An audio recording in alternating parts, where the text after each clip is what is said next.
Hello and good morning everybody, and welcome back to today's video of DIY investing. For today's video, I wanted to go through and give you guys a simple update and a little trick that I learned when it comes to trading.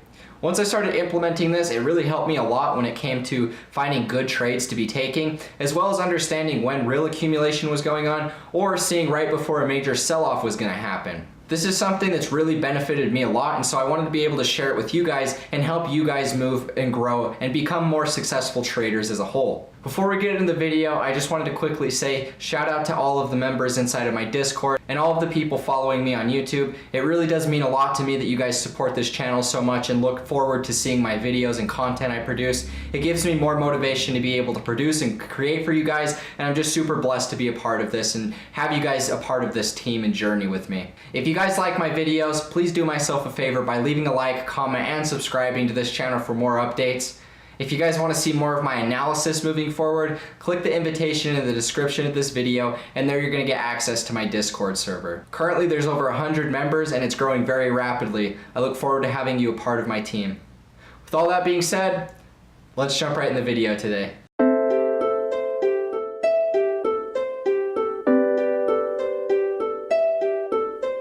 Alright guys, welcome back. We're going to dive right into it today by taking a look at a couple coins that are really beneficial towards me actually pointing out exactly what I wanted to talk about in today's video.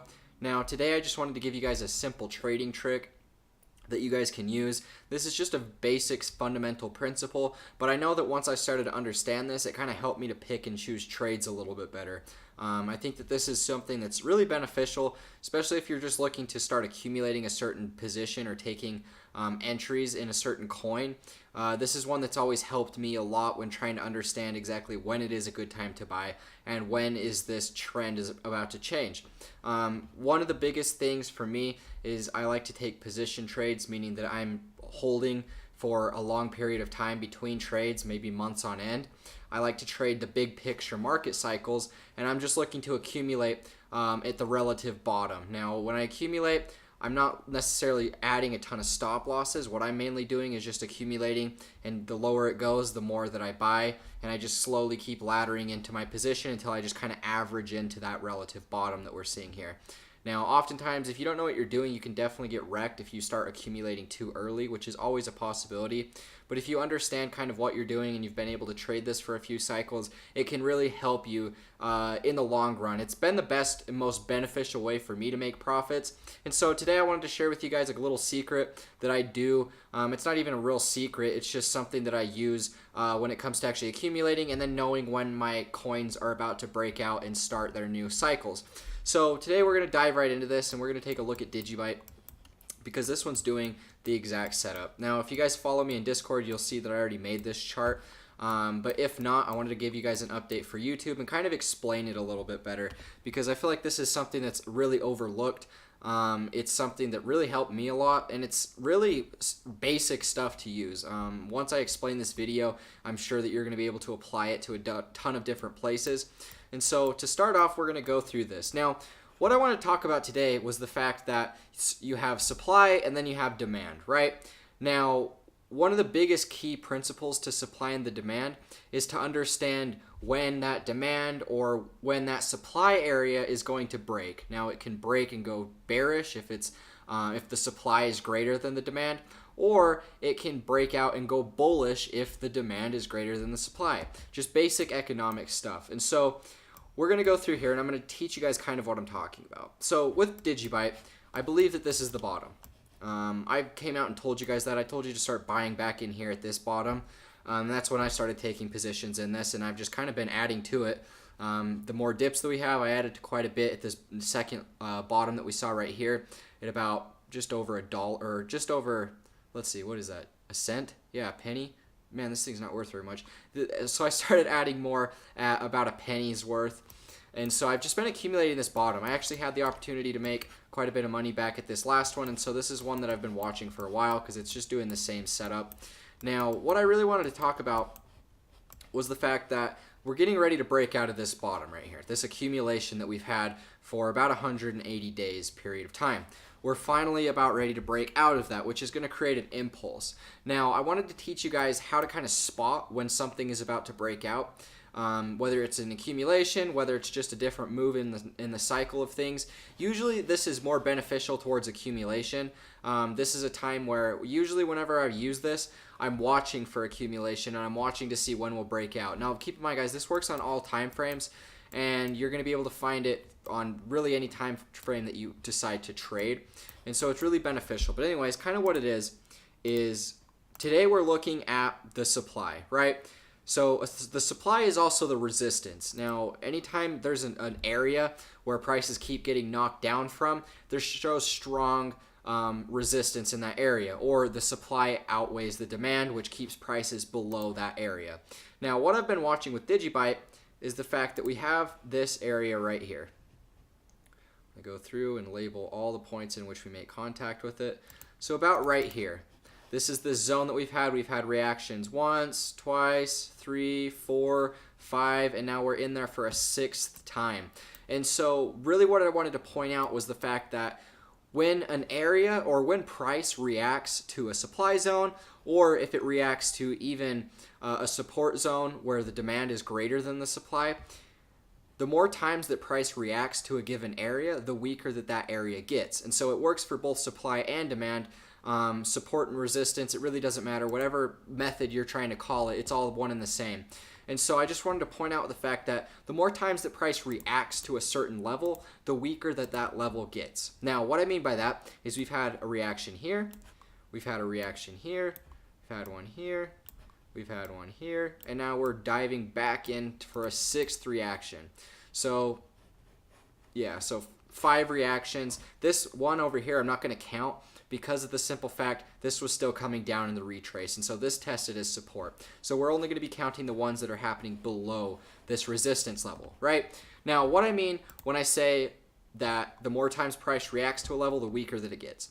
And I'm going to show you guys this with support as well so that you guys can get both perspectives. But every time price stabs up and hits this area, the liquidity starts to dry up. So in this case, this is resistance. This is heavy resistance that's held us for 180 days in this accumulation cycle. Every time we hit it, we get rejected, rejected, rejected, rejected, and now we're in there for well, I think this will be the last time we're in there, to be honest. But anyways, every time price stabs up in here, you're having these sellers diminish, right? The buys bounce up in here, and then the sells outweigh it, and then we knock back down, right? And then we go back up, hit it again. And so basically what's happening is each time price comes up and makes a stab into this, the liquidity starts to dry up. The people that are shorting this, the people that are selling on the market are starting to die out, because the more times price reacts to it, the more positions are getting taken out in this resistance level, right? And so this is kind of the way it works. Anytime you have price that comes up and hits a certain level multiple times, then that is going to dry up the liquidity until finally you do get a breakout of this major resistance. This case, we've had this major resistance for 180 days. And so each time price reacts to it, it gets a little bit weaker. It gets a little bit weaker. And you can see that even inside of the trend, right? Now, we had this little sell-off here. This trend line is not meant to be exact. It's just meant to show you. So as you can see, we have an uptrend, right? We have prices making higher highs and continuing in this very slow, methodical uptrend right here. Now, every time we react to this major resistance right here, we start a little bit more, we get a little bit higher of a degree of trend, meaning the degree of trend gets a little bit steeper.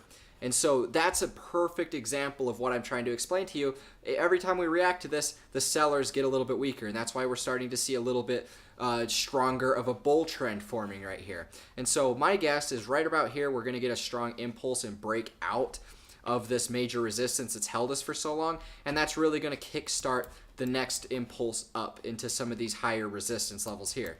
And so this is one example that I have for you guys. We're going to actually take a look at a couple other ones. Let's dive right into Tron today because I saw this one doing the exact same setup. Now, once again, we had this major resistance right here, right? Now, prices have reacted to this major resistance. Once, twice, 3, and 4 different times. And now it looks like we're possibly getting another impulse back up into that. Now, this is the same sort of story The more times price reacts to a given level, the weaker that level gets. Now, I point this out because it's very obvious to me that we're getting accumulated in this time. And if I go through here and really kind of show you guys, you can see that the degree of trend is shifting, right? And now it looks like we could be even going more parabolic from here. We could drop a little bit. But overall, you can see that the degree of trend is shifting. We're kind of rounding out right here. You see that?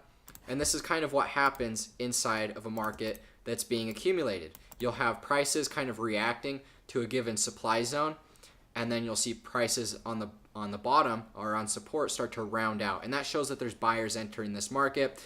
Each time we pump, you're having people buy the bottom right in here, and that's why you're seeing a massive influx of new impulsive money coming in here, and that's what's reacting to the supply zone.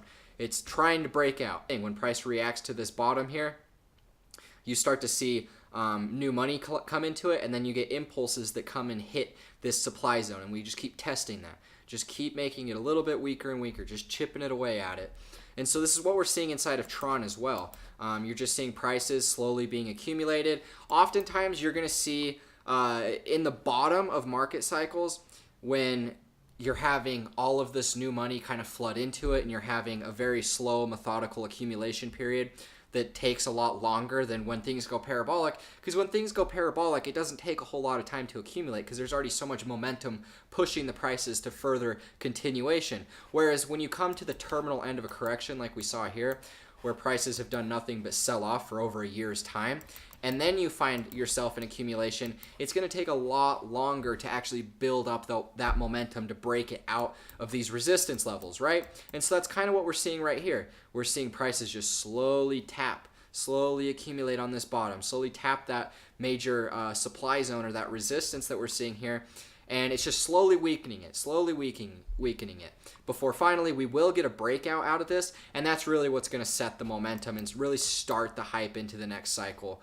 You won't see this same sort of long accumulation process. This is kind of just something that happens very slowly when you are at the terminal end of a correction, because it does take time to build that momentum. Now, I'm actually going to switch to a different chart, and we're going to take a look at the opposite end. What happens if price reacts to a support level a number of different times? Does it still make it weaker? All right, guys, here we are, the king of all of them, Bitcoin. Now, I really wanted to show you guys this. You've probably understood that I was going to show you this anyways, but this is just the perfect example of what I'm really trying to explain here. So with Bitcoin, we all remember that 6K floor that we had. We saw prices react to it a number of different times as we pretty much consolidated here sideways for the majority of the bear market. We had a confirmation here, basically had one here, you had one here, here, and then you could count all of this as one. Really, we just held support in this relative zone right here. This was our zone of support for the Bitcoin. Now, in this zone, we had confirmation on a number of different points. 1, 2, 3, 4, 5, 6, 7, 8, 9. 9 different times. You can count a little less, you can count a little bit more. It really doesn't matter. My biggest reason for saying this is just because of the simple fact we had all of these reactions to this 6K floor, and it caused this floor, this support level, to get weaker. Because what happened was we had this massive bull run, right? We had the massive rally up. We went from values of $150, $180, and we went all the way up to just under 20K. So that's a ton of new money flooding into this market. Think about how much hype was going on in this time. And then you had the initial sell-off. Now, previously what would happen is we'd have our sell-off and then we'd shoot back out. We'd have our sell-off and then we'd shoot back out. Now, this was our first major sell-off, was to right here. We had our first ABC retrace, which took us back to 6K. Now, previously in all the other cycles, once we did the ABC retrace, we would shoot back out and make a new high. And so everybody was just kind of expecting this to keep going up, which is why, in my opinion, we saw prices hold support at the 6K floor for so long. People were buying. People still expected this thing to keep going up. There wasn't enough depression. There wasn't enough fear in the market. Now, what we saw here was prices react to this 6K floor a number of different times. And what happens is you even start to see the trend changing a little bit, right? You see this major descending resistance as well, because this was a giant descending triangle. We had lower highs in price. As we continue to bounce off of this support level, our impulses out of this support got weaker and weaker and weaker and weaker until finally we broke through and sold through that floor.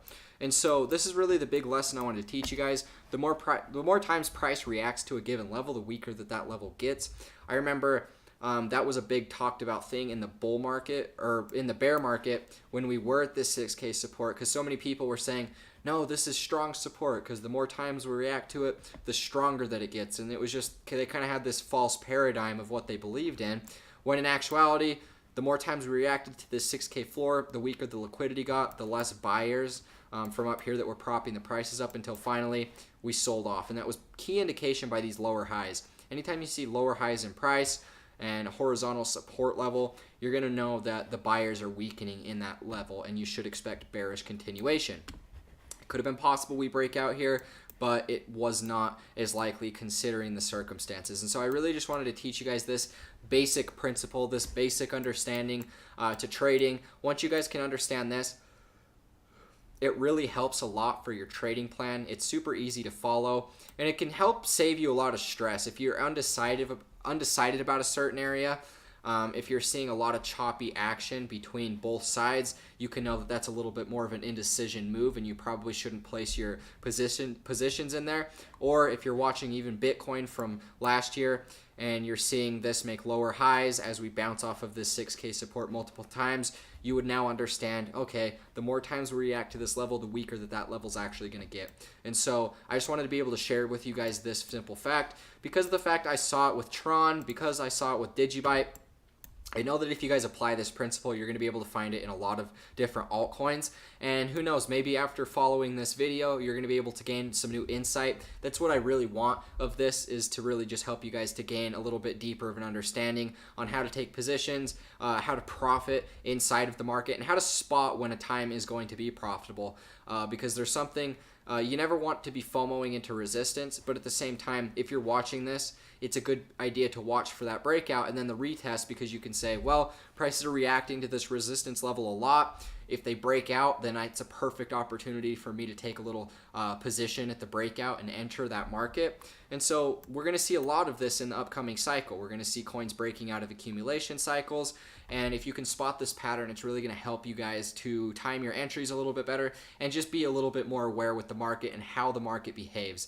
It really doesn't matter if it's support, it doesn't matter if it's resistance, they're all one and the same. You can apply it to any principle, any time frame, and I know that this is going to greatly benefit your trading if you stick to it and really back test this strategy, because I know it works. I've seen it for myself, and I'm seeing it happen right now before my eyes with all of these alts I've been accumulating. So thank you all so much for watching this video. I will catch you in the next one. As always, peace out.